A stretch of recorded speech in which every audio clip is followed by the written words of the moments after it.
aywa colonel Abdoulaye Aziz Ndao ancien haut commandant en second de la gendarmerie nationale mooy sunu invité ñu ngi lay nuyu bu baax mon colonel. Je vous remercie de l'invitation. Et merci beaucoup. J'ai l'habitude de venir à TFM. Bon, ça fait un moment quand même je suis pas venu, sauf peut-être pour les 4 avril. Bon, mais là, c'est tellement important la question que tu poses que bon, je voudrais apporter quand même mes éclaircissements. Merci Chérif waxal invité bi wolof la bu ko defee ñu mën a sóobu. respect à vous respect à vous. Gandaaw moo colonel kii la consultant la si c'est notre consultant. maam Mor di nga fi ñëw kon yow yaay bañ des fois rek xam nga pour des raisons yoo xamante ne on vous comprend ndax question militaire moom dafa xaw a sensible quoi donc vous mon colonel vous avez été aussi ay jamono au commandant en second bu gendarmerie nekkoon aussi attaché militaire.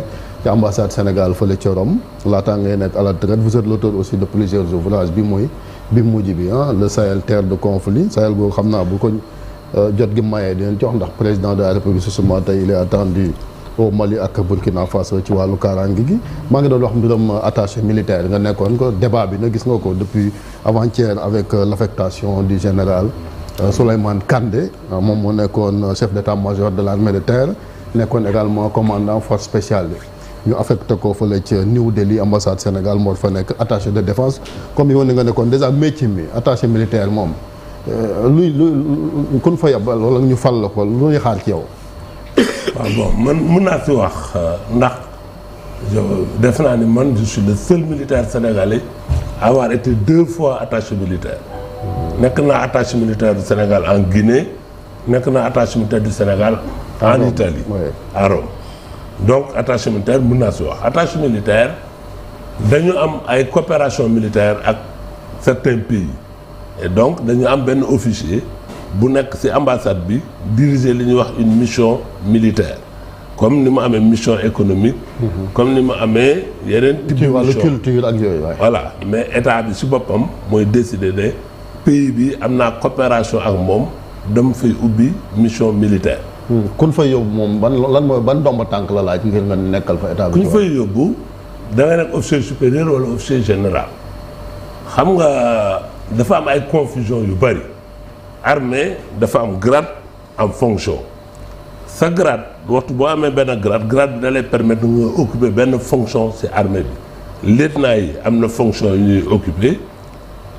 commandant yi am na fonction yu ñuy occupé colonel yi am na fonction yu ñuy occupé généraux yi am na fonction yu ñuy occupé mais souvent fonction bu colonel occupé rek général mën na ko occupé ndax cette distinction amul dañ naan officier supérieur officier général officier supérieur colonel moom officier supérieur waaw colonel officier supérieur la mais mooy officier supérieur bi mujjee avant officier supérieur yi avant général bon xam nga dëkk histoire dafa baax dañu war a gërëm général de corps d'armée Abdoulaye Fall Mascotte nous on l'appelle Mascotte. ban Abdoulaye Fall la comme am ngeen ñaari Mascotte mooy armée non général Abdoulaye Fall bu armée moom lañu tuddee Mascotte ñun dans l'armée bon général Abdoulaye Fall dans sa générosité et quand il a été chef d'état-major. moom la Nogas remplacé moom la Nogas remplacé. moom moo nekk lien entre. Ablaye Wade ak Macky Sall. bon ñu koy nuyu moo général. moom le général là dans sa générosité moom moo ne certaines fonctions de l'armée doivent être occupées par des généraux c'est-à-dire donc naa yokk nombre de généraux yi. parce que souvent temps wu Senghor benn général la ñu am.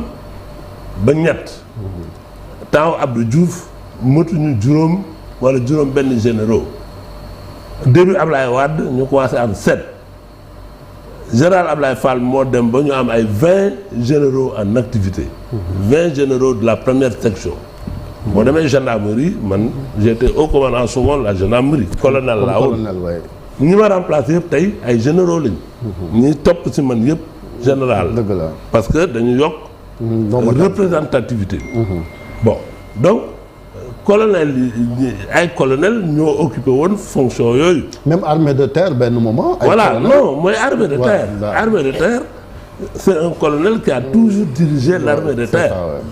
Dégg nga je pense que c'est le général Bakary Cissé. moom la njëkk a nommé général commandant de l'armée chef d'état-major de l'armée de terre. marine général jiite ko armée de l'air général jiite ko mais tout le temps ay colonel ñoo ko mës a jiite. donc attaché militaire aujourd'hui il y a un décret déjà qui prévoit qu'un général peut être attaché militaire. mooy bu Macky Sall mujj signé laata. waaw mais loolu même avant Macky Sall. même avant. maintenant dans la valorisation des fonctions c'est normal peut-être un général ñu nommé ko attaché militaire. mais pour Kandé c'est une première. non attendez amul benn illégalité. l'aide de camp de Ablaye Wade. général Bara Sissoko. il a été nommé attaché militaire en tant qu'amiral du Sénégal aux États-Unis. Bon, mesure bi après le président est revenu pour d'autres raisons. mais jotul jël fonction. mais déjà non jotul jël fonction mais décision bi jël nañ ko. ça veut dire que c'est en toute légalité. donc sur ce plan il n'y a pas de problème de légalité. président bi nomme aux emplois civils et militaires. rien n'empêche aujourd'hui le président Diomaye de prendre un colonel de le nommer chef d'état-major général des armées. ah bon. un colonel. alors waxuma la général un colonel. peut être chef d'état-major général des armées. ça nga commande ay généraux. non ça dépend généraux yi fan nga leen di dugal. tu comprends c'est-à-dire mënul commander ay généraux. mais c'est arrivé. Idrissa Fall il a été colonel chef d'état-major général des armées. vous comprenez donc armée dafa am histoire. maintenant ni armée bi évoluer c'est normal certaines fonctions il y a eu des généraux de brigade. aujourd'hui on parle de général de corps d'armée. donc armée day évoluer. donc évolution boobu lañ nekk. donc pour le cas Kandé on ne va pas parler de. amul benn illégalité. d'humiliation wala illégalité. non c'est différent ça. oui illégalité parce que décret bi. voilà décret bi moom da koy attaquer Cour suprême. amul benn non mun ko attaquer. c'est même pas la peine d'essayer parce que c'est conforme aux lois militaires. ah d'accord. donc coow li nag dafa bari trop ci li nga xamante ni moom mooy wàll woowu mais bu fekkante ni aussi lim jiite ci ay ndomba tànk déjà mu nekkoon CEMAT en même temps commander les forces spéciales est-ce que boo ko yóbboo foofu. doo ko suufeel aussi. xam nga ñaari titres yi nga def noonu pour man personnellement en tant que soldat dafa am malaise mënuloo nekk chef d'état-major de l'armée de terre nekk commandant des forces spéciales loolu c'est une erreur du président Macky Sall loolu mënul am. xam nga dañu am une organisation militaire boo xam ni dafa reposer sur ay équilibre. Sénégal depuis 1962 état bi jëlul benn militaire mu jox ko autorité sur toute l'armée loolu amu fi dañu am ay équilibre. au commandant gendarmerie c'est le seul militaire qui a un commandement national qui est commandant mais chef d'état-major bi il a ce qu'on appelle un commandement organique. Le chef d'état-major de l'armée de terre muy Kandé il a un commandement organique. commandement opérationnel état bi da ko jox dans la territorialité on a 7 zones militaires. ñooñu ay commandants opérationnels la ñooñu ñoo am droit conduire des actions de guerre.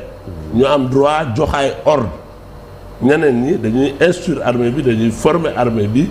dañuy guider armée bi dañuy administrer armée bi dañuy équiper armée bi. mais pour commander il faut que ça se conçoit que dans la territorialité. bés bu ñu waroon guerre président bi day obligé de nommer un commandant en chef ku ko neex ci généraux yi mën na la nommer loolu mooy suñu équilibre parce que bëgguñ jël doole bi jox ko benn nit. loolu dafa am importance. donc erreur bi ñu def et moi personnellement à l'époque j'avais dit c'est une erreur.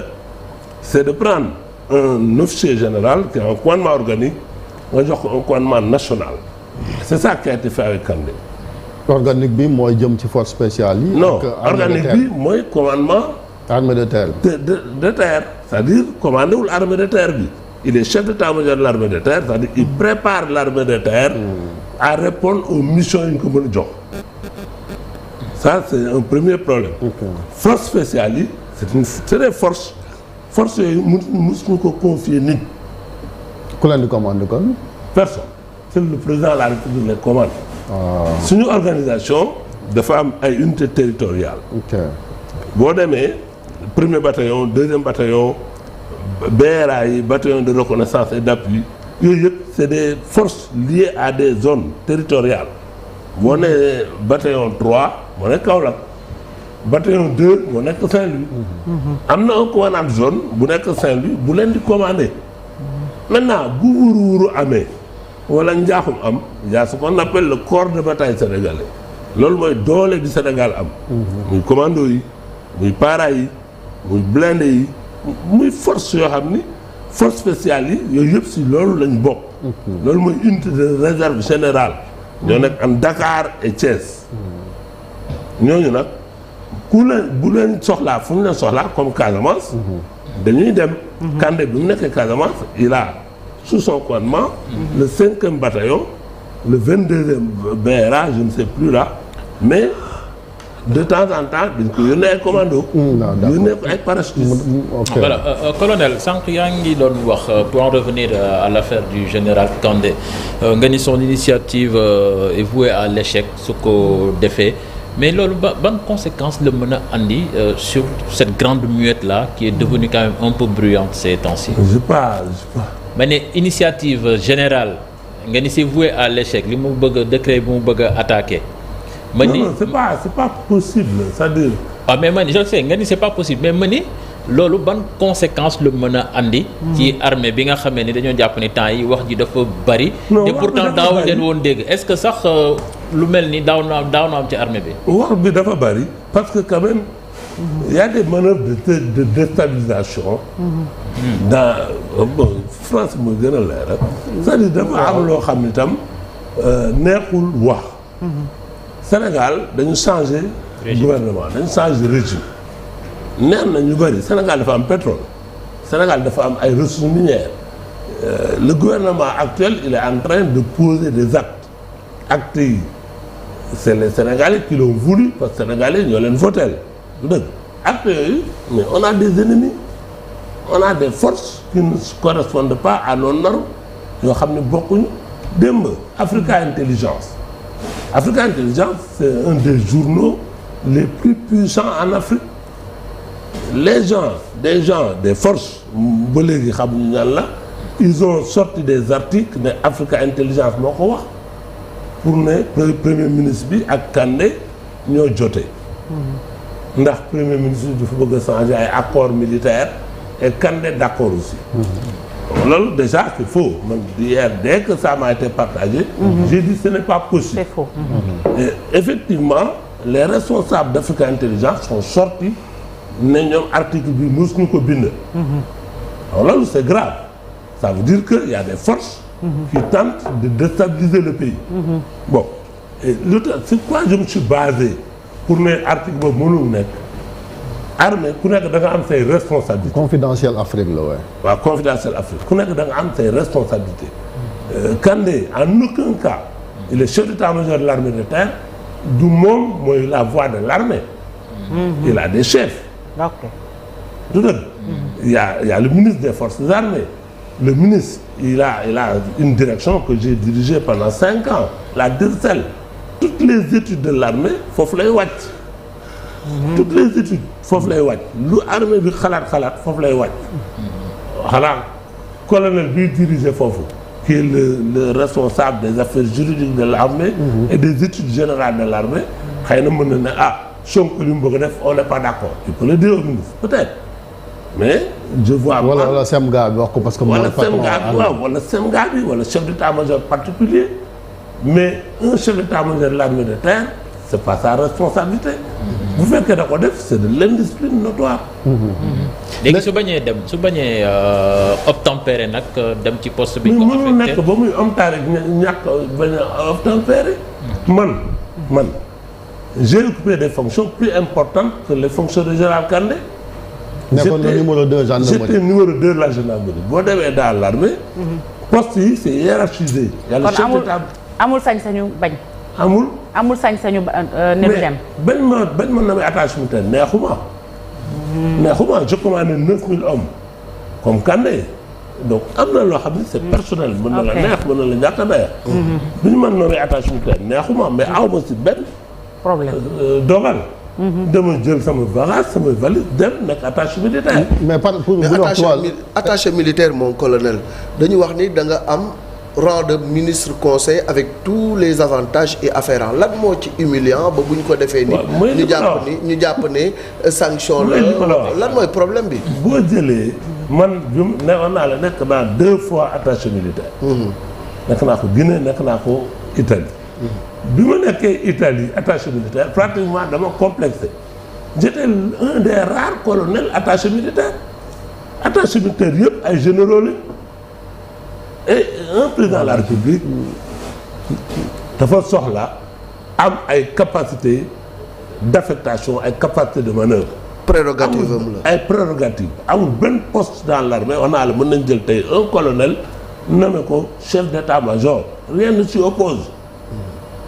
mais en ce moment le colonel man nekk naa au commandant second la gendarmerie bi may nommé au commandant la gendarmerie il y avait après 4 colonels de gendarmerie plus en 5 mois. mënuma leen commander état bi da leen jël na yóbbu leen attaché militaire. exilé leen quoi pour nga mën a doxal yow. da leen pour mën doxal. mais état bi bu amul capacité de manœuvre yooyu du sotti.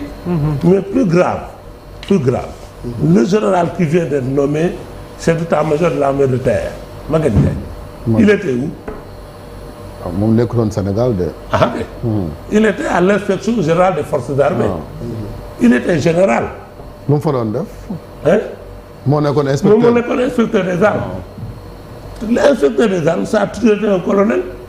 il a été le premier général inspecteur des armes. est-ce que du parce que fii tamit mooy li ñu wax étoile yi tamit. mooy li ma la wax c'est-à-dire dañuy valoriser ay postes. oui mais je veux dire est-ce que étoile yi gars yi nekkoon ces dernières années. non di ko séddale aussi. non moi je trouve déjà. moi je suis gendarme. waaw ok mais gendarmerie rek. il y a 5 généraux dans la gendarmerie. il y a 30 000 hommes dans la gendarmerie. voilà. 5 c'est petit quoi. c'est petit pour la gendarmerie. armée moom bari na ñu léegi. armée il y a une quinzaine de généraux mais ñoom ñëpp ils ont des postes. mais le général Maguette Ndiaye là mais quand elle a nommé inspecteur des armes il a remplacé un colonel. est-ce que dafa ne non man fi poste colonel la man du ma fa dem. donc daal affaire de égo da nga koy jël teg ko ci suuf. il y a de l'ego man personnellement dama dem attaché militaire j'étais pas ñaar yëpp ñu mën na may attaché militaire j'étais pas content la première fois comment nommé attaché militaire j'ai fait l'enquête sur le Joola man j'étais l'officier chargé de mener l'enquête sur le Joola quand j'ai terminé l'enquête mais l'armée n'était pas contente wala il y a eu des choses qui n'étaient pas contentes on m'a relevé de mes fonctions de DIRCEL. waaw mais loolu nag est-ce que war na jeex maanaam. affectation yi dafa mel ni ci sanction la maanaam bu la affecté rek c'est pour ah oui parce que def nga enquête kontaanul ñu génn la réew mi. waaw ba tey mais peut-être aussi on peut dire la même chose pour Kandé. ba tey mais militaire il faut nga accepter. sa état c'est-à-dire honneur et servitude. obéir waaw. dégg nga il faut nga am honneur et servitude. circonstance du loolu ngeen di wax. voilà maintenant mënuloo ne rek man damay. tu comprends Kandé quand elle a nommé général est-ce que tout le monde était content? Il y avait des colonels plus anciens que lui. Qui sont aussi méritants. C'est ça, ouais. Aussi méritants. Voilà. Est-ce que ces colonels-là, ils ont démissionné de l'armée? Est-ce que ces colonels-là, tout ça, ça pose des problèmes. Maintenant, le pouvoir politique, c'est un pouvoir politique. waaw d'accord. ñoom lañ jox autorité sur l'armée. waaw maintenant da doon wax grande muette nag mais ñu ngi ko doon wax fii sax démb gis nañ politique bi aussi ñoo xamante ni soit ay officiers lañ nekkoon ci biir génn am benn liberté bi te la xawee woon ko armée est-ce que du loolu mooy indi xeetu coow yi. waaw xam nga man nee naa bëgguma politique mosuma politique. dama ko def parce que soldat laa.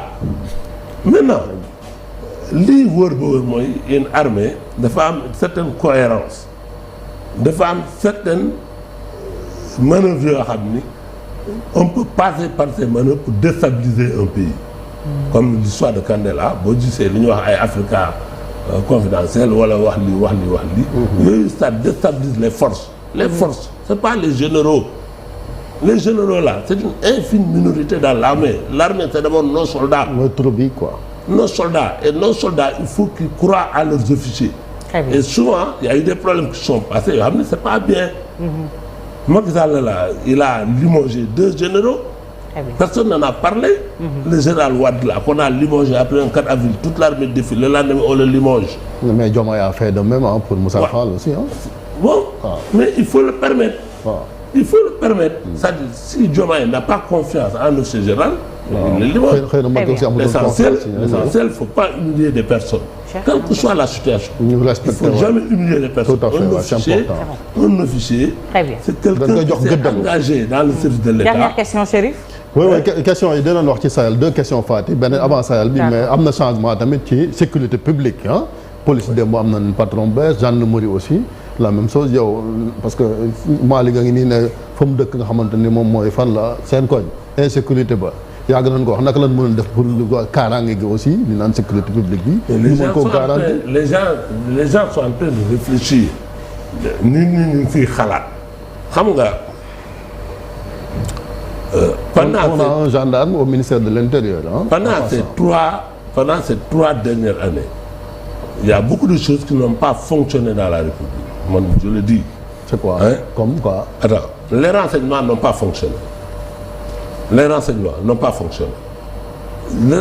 État, c'est d'abord le renseignement. Un État, da ngay xam li xew. Mollah Morgun là, il est plus renseigné que les services spéciaux. Parce que le renseignement c'est pas ay Facebook ay lii ay là non je tape sur des gens ainsi de suite c'est pas ça le renseignement c'est voir les activités de déstabilisation contre le pays c'est pas des activités politiques c'est des activités de déstabilisation comme Africa Confidentiel nii li mu bind il appartient au service de renseignement ñu xam lii fan la jógee. mais y en a eu aussi ci dans le passé ñoo xamante ni toog nañ fi assumé ne financé nañ ay cocktail molotov ak. waaw ba tey mais loolu yëpp c'est-à-dire l'activité de renseignement moo war a distinguer le vrai du faux. L'État là ne peut pas être guidé par Facebook et les réseaux sociaux État bi dafa war a am. ay nit yoo xam ne dañuy. mais am na changement aussi ci renseignement bi oui non y a un jeune là bon je sais que moi j'ai travaillé lui pendant 10 ans. et pour Sahel naka la mën def parce que encore une fois Sénégal c'est vrai que boole woon ci G5 Sahel bi tas le foofu tamit ay putschistes ñoo ko jiite le président sera au Mali et au Burkina. nu mën a def ba kaaraange gi Sahel bi ñu. c'est-à-dire il faut ramener ak Russie nga xam ñi ngi dàq français mais ñi ngi indi Russie mon livre là ci coopération militaire. mon livre là. oui ça y est à l'antenne. je lis l'insécurité je lis le terrorisme à la pauvreté. Le livre là c'est une démonstration du lien entre la pauvreté et le terrorisme. C'est la pauvreté aussi qui crée les agressions dans Dakar. Tous les jeunes en tchak-tchak là qui agressent les gens, qui agressent surtout les femmes, tout ça. Mais il faut y mettre un terme. Mais on y mettra un terme de 2 manières. Le premier terme, c'est trouver du travail à ces gens, leur trouver des occupations, essayer réellement de remettre l'économie du pays en rail. Et deuxièmement, en ce moment, il y a une activité de police qu'il faut mener. C'est 2 choses bien différentes. Nit ñi boo leen joxul ñu lekk il nañu uti lu ñu lekk c'est normal. Mais il faut les 2 choses. Il faut d'abord la jeunesse là repenser ñi pare dugg ci gaal yi la di dem ay Europe ak ay ñaar jox leen arme. Très bien boo leen joxe arme il faut ce qu'ils veulent. Le livre là c'est un peu sur ces problématiques attirer les gouvernants sur ces problématiques. Il faut un peu plus de démocratie. Les coups d'État au Mali, au Niger, c'est bon que le président y aille et qu'on ramène ces pays un peu dans notre propre giron, qu'on parle du franc CFA, qu'on regarde notre intégration économique, comment il faut faire. mais leen gis mooy dañuy dàq France di woo waa Russie. non ci wàllu coopération militaire. loolu aussi. du souveraineté c'est pas de la souveraineté. boo gisee tout l'article de Africa Confidentiel, c'est pour dire que oui, le premier ministre là, il a renvoyé la France, les États-Unis et consorts pour aller avec la Russie. Non. On a une coopération avec la Russie. Il faut pas le nier. On a une coopération avec la Russie. Mais le Sénégal cherche à rééquilibrer. Mais amuñu fi base quand même. Voilà. Russie amuñu fi base. amuñu fi base. Non, pas de base. Voilà, mais colonel, est-ce que yaakaar nga ni que c'est une mission facile de vouloir faire revenir ces militaires qui sont au pouvoir ci yenn dëkk yi fii ci Afrique. D'autant plus que ñu bari sax yokk nañ seen transition bi ba 2029. C'est difficile. moi je suis foncièrement contre les coups d'État militaires. Mais les coups d'État militaires, le Sénégal, on a la chance. On a la chance d'avoir une bonne armée, une armée républicaine, une armée que les Sénégalais doivent accompagner, doivent supporter. Parce qu'il y a de bons officiers qui ont été formés dans les grandes écoles et qui sont bien. Mais ce qui s'est passé au mois de février, ce qui s'est passé au mois de mars, c'est ça qui s'est passé dans ces pays-là. Très bien. C'est des histoires de troisième mandat, c'est des histoires d'élections truquées. Il y a pas mal de questions. Il faut revenir à une démocratie. L'Afrique, là, il faut que la démocratie soit une vraie démocratie. Nous, au Sénégal, on a pu. On est en train de réformer la justice. Mais tout ça, c'est dans cette dynamique. Qu'il rende le pouvoir aux civils aussi, anciens militaires. C'est important. Merci beaucoup. Transition yu dul jeex aussi. Merci beaucoup mon colonel Abdoulaye Aziz Ndao. Merci mon colonel. moo nekkoon sunu invité. léegi ñaari yéen i kaay ko Futurs Médias L'Observateur ak Record.